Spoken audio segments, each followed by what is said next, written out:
আসসালামু আলাইকুম ওয়া রাহমাতুল্লাহি ওয়া বারাকাতুহু। আজ আমরা আলোচনা করব মহানবী সাল্লাল্লাহু আলাইহি ওয়াসাল্লামের নবুয়ত লাভ এবং তার পরবর্তী জীবন সম্পর্কে।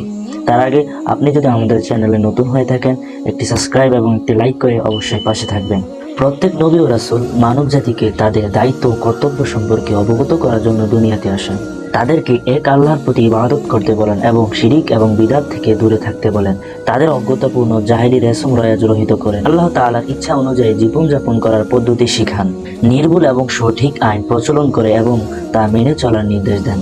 নবুয়ত ও রিসালাতের সাথে ওহী শব্দটি জড়িত বিদায় ওহী সম্পর্কে কিঞ্চিত পরিমাণ আলোচনা করা প্রয়োজন। ওহী শব্দের অর্থ হলো গোপনে কোনো কথা বা বাণী পাঠানো। পরিভাষায় আল্লাহ তাআলা তার নবী ও রাসূলগণের উপর যা প্রত্যাদেশ হিসেবে প্রেরণ করেন তাকে ওহী বলা হয়। আমাদের প্রিয় নবী সাল্লাল্লাহু আলাইহি সাল্লাম 63 বছর হায়াত পান এবং 40 বছর বয়সে তার উপরে নবুয়তের দায়িত্ব দেওয়া হয়। নবুয়ত পাওয়ার পর নবী ও রাসূলদের উপর সর্বশ্রেষ্ঠ কাজ হলো দ্বীনের দাওয়াত দেওয়া। তাই দাওয়াত হচ্ছে মুমিনদের জীবনে অত্যন্ত গুরুত্বপূর্ণ একটি মিশন।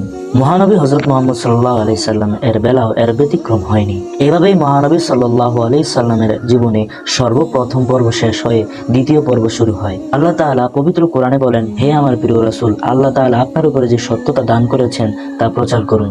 সূরা মায়েদা আয়াত নং 67। তখন থেকে রাসূল সাল্লাল্লাহু আলাইহি সাল্লাম সত্য প্রচারে ব্রতী হন। নবুয়ত লাভের প্রথম 3 বছর রাসূল সাল্লাল্লাহু আলাইহি সাল্লাম গোপনে ইসলাম প্রচারের কাজ করেন।